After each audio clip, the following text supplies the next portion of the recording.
Varicose veins కి సరైన చికిత్స కోసం సంప్రదించండి ఎవిస్ హాస్పిటల్. నమస్తే రమగారు. నమస్తే జయ. రమగారు, నావెల్స్ చెప్పుకుంటూ ఉన్నాం కదా మనం. ఈరోజు ఏదైనా చెప్తారా? ఇవాళ ఒక స్పెషల్ నావెల్ చెప్పబోతున్నా. ఓ, ఏంటండి అంత స్పెషల్? మామూలుగానే అభిమాన రచయితలు, అభిమాన నటులు, అభిమాన గాయకులు, వాళ్ళని చూడడానికి జనాలు చాలా ఎక్సైట్మెంట్ ఫీల్ అయిపోతారు. యాక్టర్స్ ఎవరైనా ఉంటే వాళ్ళ దగ్గరికి వెళ్ళి ఏం మాట్లాడాలో తెలియదు, ఏం మొత్తానికి వెళ్ళిపోతారు దగ్గరికి. నా దగ్గర కూడా అలా వస్తుంటారు కదా. వీళ్ళకి అందులో ఏమిటి ఎక్సైట్మెంట్ నాకు ఎప్పుడూ అర్థమయ్యేది కాదు. ఏముంది, సినిమాలు చూస్తూనే ఉంటాం కదా, బయట విడిగా చూడటం వల్ల వాళ్ళతో మాట్లాడటం వల్ల వచ్చే ప్రయోజనం ఏమిటో నాకు ఏనాడు తెలిసేది కాదు. నాకు ఎప్పుడూ ఆశ్చర్యంగానే ఉండేది. ఎవరైనా నా దగ్గర కూడా అంత ఉత్సాహంగా వస్తే ఏమిటబ్బా పాపం వెళ్ళు అని అనిపిస్తుంది నాకు బాగా. అంటే కరెక్ట్ ఆ ఫీల్ ఏమిటో అనేది నాకు తెలియదు. దాన్ని నేను మొట్టమొదటిసారి అనుభవించాను జయ, ఫస్ట్ జీవితంలో. మామూలుగా నాకు బాలుగారు చాలా ఇష్టం, నీకు తెలుసు కదా. కానీ వారిని చూడాలని, ఎక్కడైనా ఇక్కడ ఉన్నారంటే పరిగెత్తుకుంటూ అలాంటి భావాలు కలగల. ఈ మనం నావెల్స్ చెప్తున్న క్రమంలో మనం ఎద్దనపూడి సులోచనారాయణ గారివి చెప్పుకున్నాం, మాలతీ చంద్ర గారివి చెప్పుకున్నాం. నాకు ఎప్పటి నుంచో మల్లాది వెంకటకృష్ణమూర్తి గారివి చెప్పాలని కోరిక. అయితే వారిని ఎట్లా అప్రోచ్ అవ్వాలో తెలియలా. చాలా మంచి దారి బలభద్రపాత్రుని రమణి గారు రైటర్, తెలుసు కదా. వారి ద్వారా మల్లాది గారి నెంబర్ దొరికింది నాకు. అంటే నేను ఆవిడ ఇచ్చారు, నేను పర్మిషన్ తీసుకోవటం కోసం ఆవిడ అడ్వైస్ తోటి మీరు మాట్లాడండి, అడగండి అంటే నేను ఫోన్ చేస్తానని చెప్పుంటారు. జీవితంలో మొదటిసారి జయ ఆయన నమస్కారం అమ్మా అనగానే గూస్ బంప్స్ వచ్చినాయి నాకు. ఓ సూపర్. నాకు ఎంత ఇష్టం అంటే ఆయన చాలా ఇష్టం. మొత్తం వారి నావెల్స్, వారి కథలు, చందమామ కథలు మంచివి, అంటే అపరాధ పరిశోధన టైప్వి కూడా, క్రైమ్ స్టోరీస్ కూడా. ఏ ఒకటి అబ్బా ఇది నాకు నచ్చలేదు, ఇది నాకు ఎక్కలేదు అనుకోలే ఇప్పటిదాకా నేను. సూపర్. కొంతమంది రచయితలు కొన్ని ఎక్కవు. అవునవును, ఎంత ఇష్టమైనా కూడా కొన్ని ఎందుకో వెళ్ళవు లోపలికి. ఎందుకనో మల్లాది గారివి నాకు అన్ని ఇష్టం. నాకు ఆయన అంటే ఇష్టం, అంటే ఇష్టమే, అన్నీ ఎప్పుడు చదువుతూనే ఉంటా. కానీ గూస్ బంప్స్ రావడం అనేది ఒక ప్రత్యేకమైనది అనమాట. చాలా ఆశ్చర్యం వేసింది. అప్పుడు నాకు తెలిసింది, ఎవరి మీదైనా మనకి అభిమానం ఉంటే, మనకి ప్రీతి ఉంటే, నిజంగా మన మనసు ఎట్లా ఎక్సైట్ అవుతుంది అనేది నాకు అర్థమైంది అనమాట. మీరు అనుభవించారు. నేను అనుభవించాను, నాకు అర్థమైంది. నన్ను కలవాలని కోరుకునే వాళ్ళ ఎక్సైట్మెంట్ ఏంటి అనేది నాకు ఇప్పుడు బాగా అర్థమైంది. ఫోన్లో మాట్లాడినా చాలదు, కలవాలి అనుకుంటారు వాళ్ళు. సో వారితో మాట్లాడి ఆయన దగ్గర నుంచి 2 నావెల్స్ చెప్పడానికి పర్మిషన్ తీసుకున్నాను నేను. చెప్పండి అమ్మా చూద్దామన్నారు. నేను అడిగిన 2 నావెల్సే చెప్పారు. నేను మాట వరుసకి 2 నావెల్స్ పేర్లు చెప్పా, ఆయన ఒప్పుకున్నారు. చెప్పండి, మీరు ఎలాగో సినాప్సిస్ కదా అంటే కథ చెప్తాం, చదవడం కాదు కదా. నాకు చదవటం మీద అంత ఆసక్తి లేదు, నాకు అంత ఓపిక ఉండదు, ఓపికే ఉండదు అంతసేపు నాకు. ఇక స్టోరీ చదువుతారు కదా చాలా మంది, రీడ్ అలౌడ్. నాకు అంత ఓపిక లేదు, నాకు నేనే చదివేసుకోవాలి, చెప్పాలన్నమాట. సరే ఆ చెప్పడానికి పర్మిషన్ తీసుకున్నా. ఒకటి మందాకిని, రెండో పుస్తకం అందమైన జీవితం. ఓకే, ఈ 2 చాలా ఎక్సలెంట్గా ఉంటాయి. మల్లాది గారి స్పెషాలిటీ ఏంటంటే ఆయన చెప్పేవన్నీ విషయాలు చేయటానికి దాదాపుగా కుదిరేవి. తర్వాత ఆ శైలి ఎలా ఉంటుందంటే ఏదో మనం మాట్లాడుతున్నట్టుగానే అనిపిస్తుంది. చాలా సబ్జెక్టులు, ఎక్కువ సబ్జెక్ట్స్ ఇలాంటివి జరిగే ఉంటాయని మనల్ని నమ్మిస్తాయి. అవి కథల్లో చెప్తారు, అలా అనిపించదు. ఓకే. తర్వాతి కాలంలో మొదట రాసిన నావెల్స్ కంటే జయం అని ఒక అద్భుతమైన నావెల్ రాశారు, అది చాలా ఇష్టం. ఈ 2 నేను సక్సెస్ఫుల్గా వారిని మెప్పించగలిగితే, ప్రేక్షకులు ఎలాగూ అలవాటైన వాళ్ళు మనకి వినేస్తారు కదా, ఆయనకి నచ్చితే ఆ జయం కూడా తీసుకుని చెప్పాలని ఉంది నాకు. తప్పకుండా.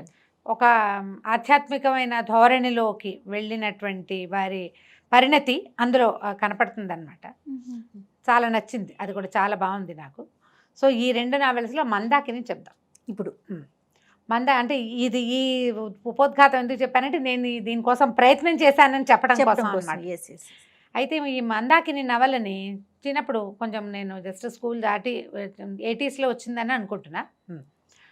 చదివినప్పుడు బాగానే ఉంది. అయితే మా అక్క ఏంది నాకు చాలా నచ్చింది అని నేను చెప్తే, మా అక్క అంటుంది ఏమిటది, పతివ్రత కథలాగా ఉంది అన్నది. అప్పుడు నేను ఒక కొత్త కోణంలో ఆ కథను చూడడం మొదలుపెట్టాను.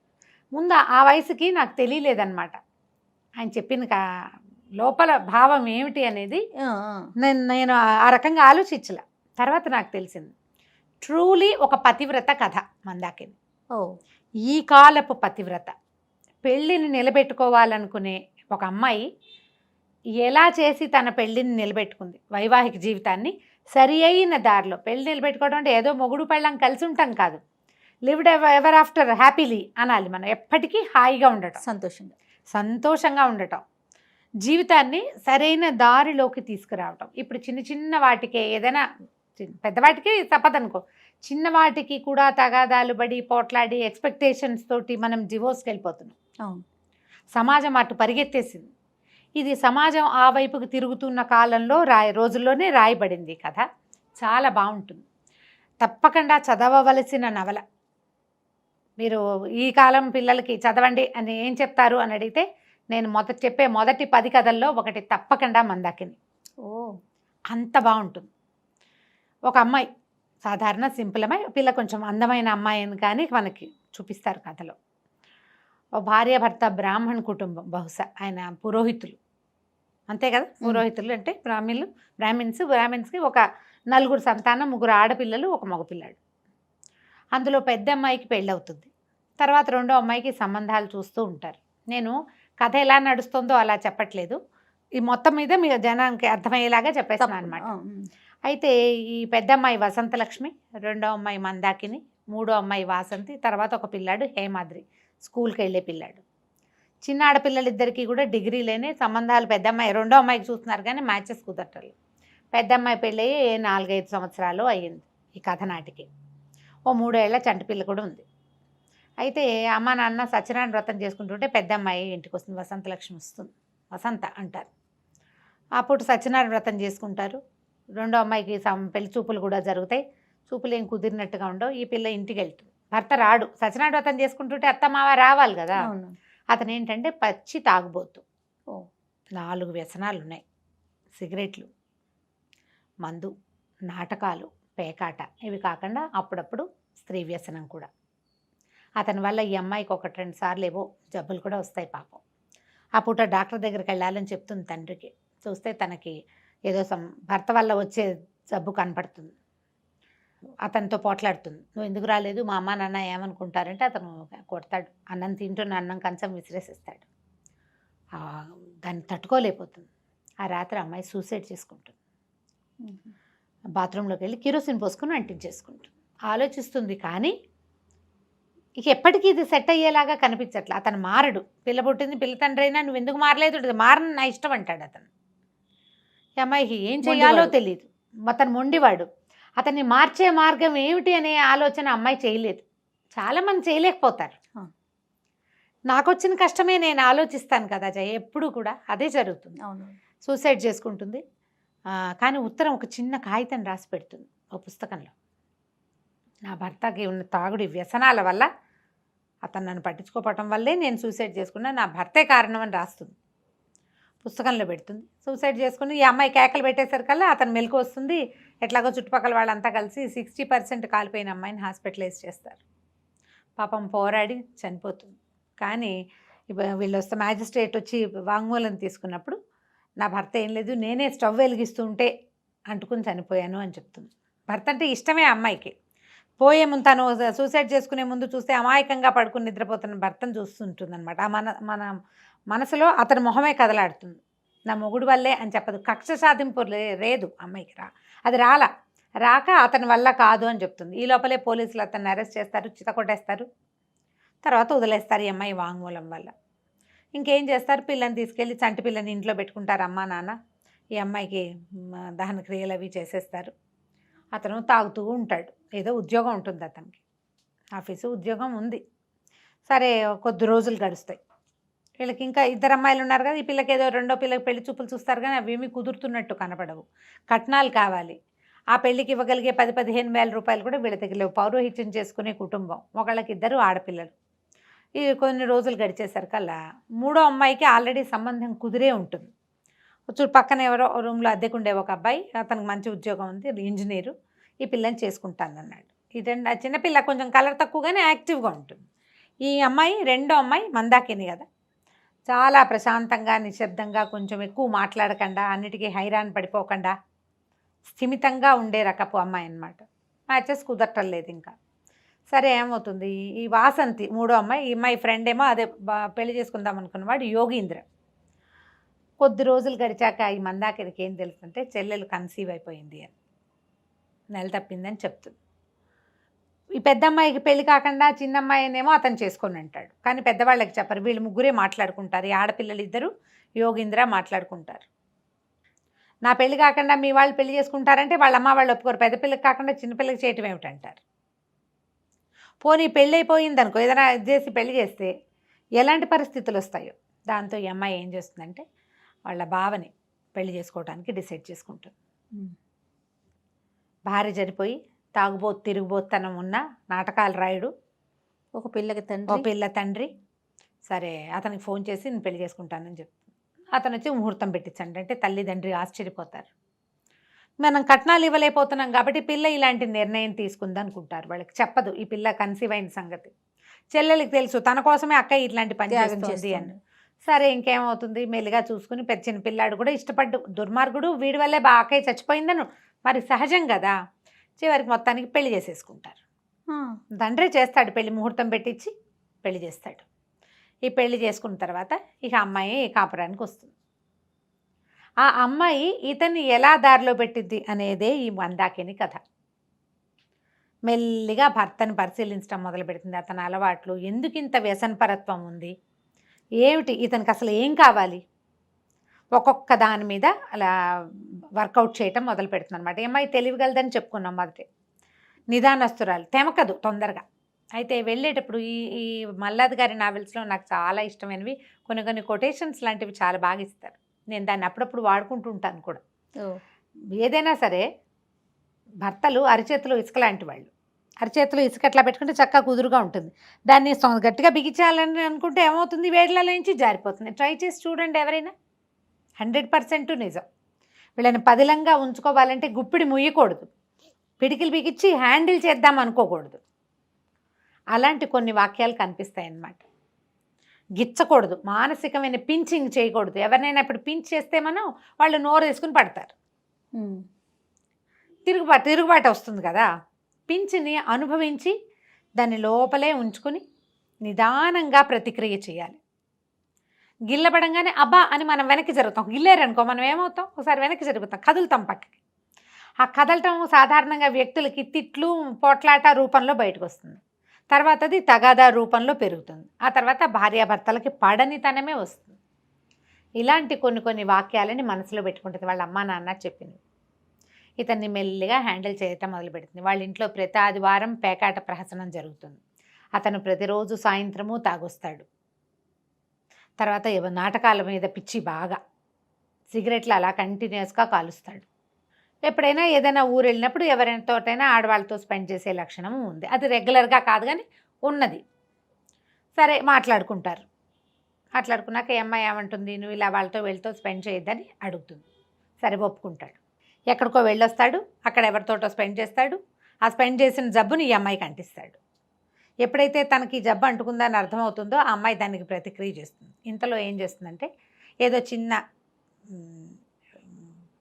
కొద్ది రోజులు గడవంగానే ఒకరోజు అతను బాగా తాగేసి ఇంటికి వచ్చి మర్నాడు కూర్చున్నాక ఆ కాగితం తీసుకొచ్చేస్తుంది. వాళ్ళ అక్క ఒక ఉత్తరం రాస్తుంది కదా, మరణ వాంగ్మూలం లాంటిది, ఏమనాలి, డెత్ నోట్ అనాలి కదా. ఆ కాగితం చూపిస్తుంది. అతనికి హడిలిపోతాడు. నువ్వు ఇది ఎందుకు పోలీసులకి ఇవ్వలేదు అంటాడు.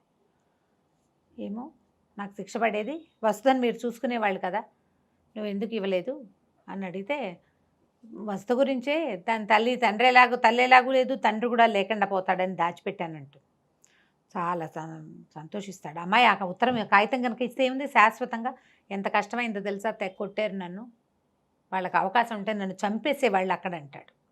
చంపకుండా పోలీస్ స్టేషన్ నుంచి బయటపడ్డాడు. ఉత్తరం చింపేస్తాడు. ఇంత సహాయం చేసినందుకు నువ్వు ఏమడిగితే అది చేస్తానంటాడు. సరే అమ్మాయి ఏమంటుంది, రోజు నాతోటి చదరంగం ఆడండి, ప్రతిరోజు సాయంత్రం ఆడాలి, 1 సంవత్సరం పాటు నాతోటే ఆడాలి. అతను నవ్వచ్చు, చీర నాకు అడగాలి కదా నువ్వు గిఫ్ట్గా అంటే, నాకు అవన్నీ వద్దు, నాకు ఇదే కావాలంటూ. మర్నాడు అతను ఆఫీస్ నుంచి రాగానే ఒక చిన్న కిరసనాయిల డబ్బా ఒకటి వేసి మధ్యలో దాని మీద చదరంగం మన దగ్గర బోర్డు లేదంటాడు, నా దగ్గర ఉంది, నాకు వచ్చి అంటుంది. కూర్చోబెట్టి ఆర్ట్ నేర్పించడం మొదలుపెట్టింది. అతని తత్వం ఏదైనా ఒక కొత్త విషయం, కొంచెం సాల్వ్ చేయలేని విషయం, కొంచెం డిఫరెంట్గా ఉండేవి అవి వినడం ఆసక్తి అతనికి. ఆ పట్టుకుంటుంది అనమాట ఆ పాయింట్. చదరంగా నేర్పిస్తుంది. మామూలుగా అరగంటలో అసలు 5 నిమిషాలు కూడా ఇంట్లో ఉండని వాడు 1 గంట కూర్చుంటాడు. నేర్చుకోవాలి. చదరంగంలో ఎన్ని ఉంటాయి? ఇన్ని గళ్ళు, ఈ 64 గళ్ళు. దీనికి ప్రాతిపదికగా ముందు మనకి వడ్ల గింజల పుస్తకం చదివినట్టు చూపిస్తారు. వడ్ల గింజల కథ చాలా కాలం క్రితం మనం చెప్పుకున్నాం, నీకు గుర్తుందో లేదో. ఒక తంగిరాల శంకరప్ప అనే ఒక యువకుడు రాజావారిని ఓడిస్తాడు ఇంకో చోటకు వచ్చి. ఆ వడ్ల గళ్ళు అంటే ఈ చదరంగం గళ్ళలో మొదటి గళ్ళలో ఒక వడ్ల గింజ, రెండో దాంట్లో 2 గింజలు, దానికి డబల్ పెట్టమంటే మొత్తం వాళ్ళ పరగణాల్లో పండే పంటలు ఏవి కూడా దానికి సాటిరావు. అవును, అతను ఓడిస్తాడు. ఆ కథని అమ్మాయికి చాలా ఇష్టం. ఎక్కువసార్లు చదివి బ్రెయిన్ అట్లా పదును పెట్టుకుంటుంది. అందులో ఉన్న సంభాషణలు కూడా చాలా బాగుంటాయి. అక్కడి నుంచి మెల్లిగా అతనికి ఆట అలవాటు అవుతుంది. ఈ ఆడేటప్పుడు స్నానం చేసి రండి అని స్నానం బలవంతం చేస్తుంది. ఓ వారం పోయాక స్నానం అలవాటు అయిపోతుంది. స్నానం అలవాటైతే మానలేరు అస్సలు, క్లీన్గా ఉండటం. మెల్లిగా ఇతనికి చదరంగం అలవాటు అవుతుంది. పేకాట కంటే చదరంగం చాలా తెలివైన ఆట. పేకాట ఏముంది, లక్ కదా. పేకాటలో తెలివి % 2%, మిగిలిన 98% లక్కే. చదరంగం పూర్తిగా తెలివే, లక్ ఫ్యాక్టర్ లేదు అందులో అసలు. ఇది ఛాలెంజింగ్గా ఉన్న ఈ ఆట అతనికి అలవాటు అవుతుంది. సరే, తర్వాత అమ్మాయికి వ్యాధి ఏదో ఏర్పడుతుంది. దాంతో ఏం చేస్తుంది, తండ్రితో కలిసి వెళ్ళి అక్కడికి వెళ్ళి డాక్టర్ దగ్గరికి వెళ్ళి సెట్ చేసుకుని మౌని అడుగుతుంది అనమాట. నువ్వు చేయనన్నావు, స్త్రీ వ్యసనం మానేస్తానన్నావు, కానీ నువ్వు ఇది చేసావు అని అడుగుతుంది. కానీ అతనేదో కొట్టిపారేసినట్టుగా మాట్లాడతాడు. కానీ అతనికి కూడా చిన్న ప్రాబ్లం కనపడుతుంది. డాక్టర్ దగ్గరికి వెళ్ళేసరికి ఆ డాక్టర్ ఇది చాలా పెద్ద జబ్బని నమ్మిస్తాడు. పదే యూరిన్ కల్చర్కి ఇవ్వాల్సి విసిగిపోతాడు, భయపడిపోతాడు. ఇది చాలా పెద్ద జబ్బు, కుష్టు వ్యాధి వస్తుందన్న ఇది కలిగిస్తాడు డాక్టర్. ఈ అమ్మాయి ఏర్పాటు చేసుకుంటుంది. దాంతో మెల్లిగా స్త్రీ వ్యసనం పోతుంది అతనిలోంచి. ఈ తాగుడు, పేకాట ఎలాగో ఈ చదరంగం వల్ల పేకాట తగ్గిపోయింది. ఫ్రెండ్స్, అతనికి ఏం కావాలంటే గుర్తింపు కావాలి. నన్ను అందరూ దుర్మార్గుడు అనుకుంటారు. నా డబ్బులతో నేను తాగి, నా డబ్బులతో నేను పేకాడుకుంటే ఎవరికైనా నేను చేసేది ఏముంది, వసంత కూడా ఇలాగే అనేది అంటాడు. అయితే అతనికి గుర్తింపు పొందాలి, కొంచెం ఫ్రెండ్స్ గ్రూప్ కావాలి, ఆ కోరికలు ఉన్నాయి. ఆ ఒక్కొక్క కోరికని సాటిస్ఫై చేస్తూ ఐడియాస్, కొత్త ఆలోచనలతోటి అతన్ని ఒక్కొక్క అలవాటుని అట్లా స్ప్రెడ్ చేసుకుంటూ వస్తుంది. ఒక నాటకాలు వేస్తారు, ఒక నాటకం జరుగుతుంది, వెళ్తారు వీళ్ళు.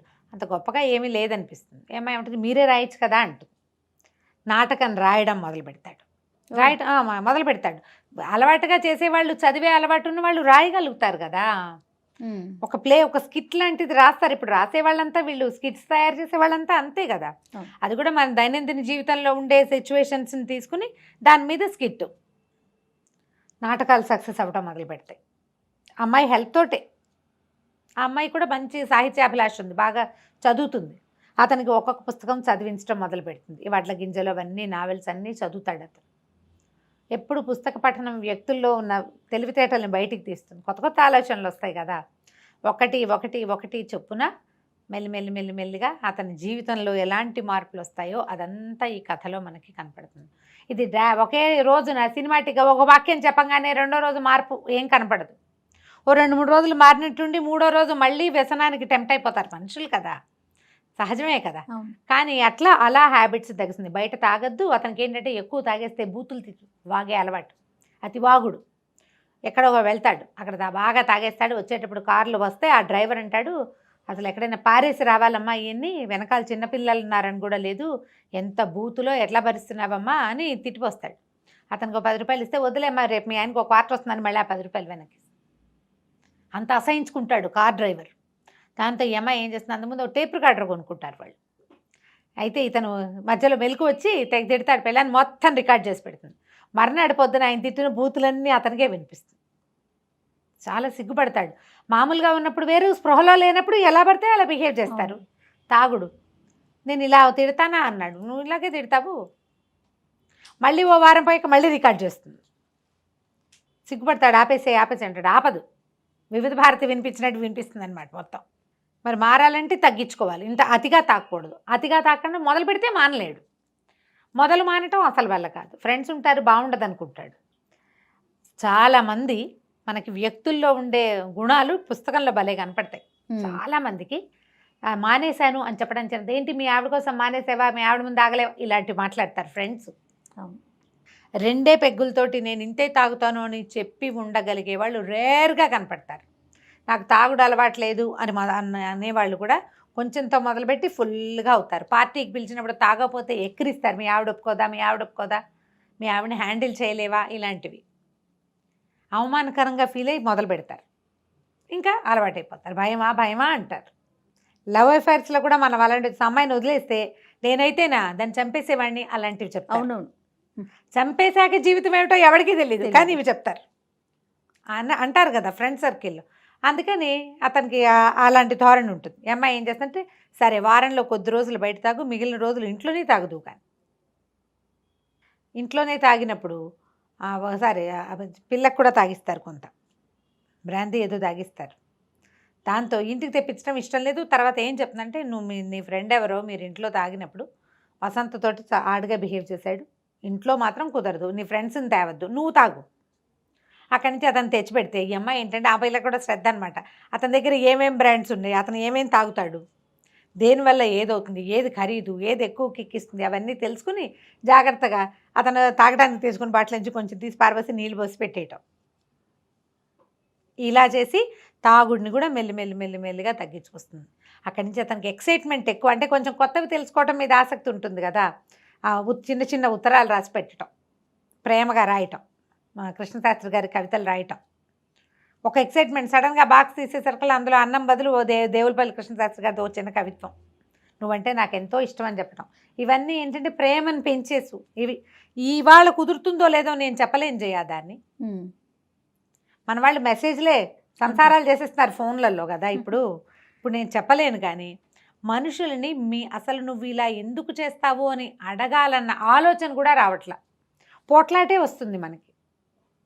వీళ్ళ బిహేవియర్కి బేసిక్ థింగ్ ఏమిటిది, ఎక్కడి నుంచి ఇది వచ్చింది, అసలు వీళ్ళకి ఏం కావాలి, అది ఆ అమ్మాయి తెలుసుకుంటుంది.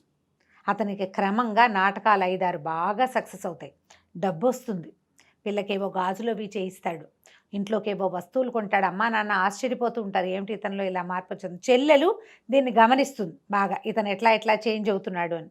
ఎక్కడికైనా తీసుకెళ్తాం, ఔటింగ్, అసలు ఒక్కసారి వెళ్ళిన ఔటింగ్ ఎంత ఎక్సైట్మెంట్ని ఇస్తుందో తండ్రికి కూతురికి. ఈ అమ్మాయి పిల్లలు కలకుండా జాగ్రత్త పడుతుంది. ఇది నేను చకచకా చెప్పేస్తున్నా. నిదానంగా సీక్వెన్స్ వైజ్గా స్లోగా చదివితే మీరు ఎంత ఎంజాయ్ చేస్తామో ఆ కథని. మనం కాసేపటికి మనం మందాకిని అయిపోతే బాగుండు అనిపిస్తుంది నిజంగా. ఇప్పుడు ఎన్నేళ్ల క్రితం చదివాను అప్పుడు కాలేజ్ పిల్లని, అప్పటికి ఇప్పటికీ కూడా నేను అలాగే ఫీల్ అవుతాను. ఈ నాటకాలు సక్సెస్ అయ్యి సినిమాల్లో నుంచి కూడా అతనికి అవకాశాలు వస్తాయి.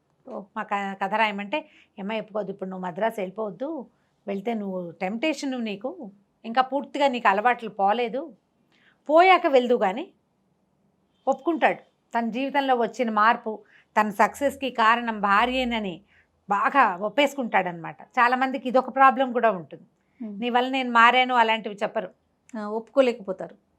పోనీ ఆడవాళ్ళు కూడా ఏం చేస్తారంటే, నా వల్లే నువ్వు మారావు, నా వల్లే నీ జీవితం మారింది అని పోట్లాడతారు.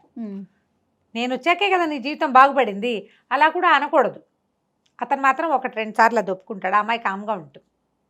వసంత ఇలా తెలివిగా లేదు అని అనిపిస్తుంది. చూస్తూ ఉండగానే సంవత్సరంన్నర 2 ఏళ్ళు అట్లా గడిచిపోతాయి. ఇలాగే అసలు అతను ఆ సంవత్సరంలో మధ్యలో వాసంత వస్తుంది వీళ్ళింటికి ఒకరోజు.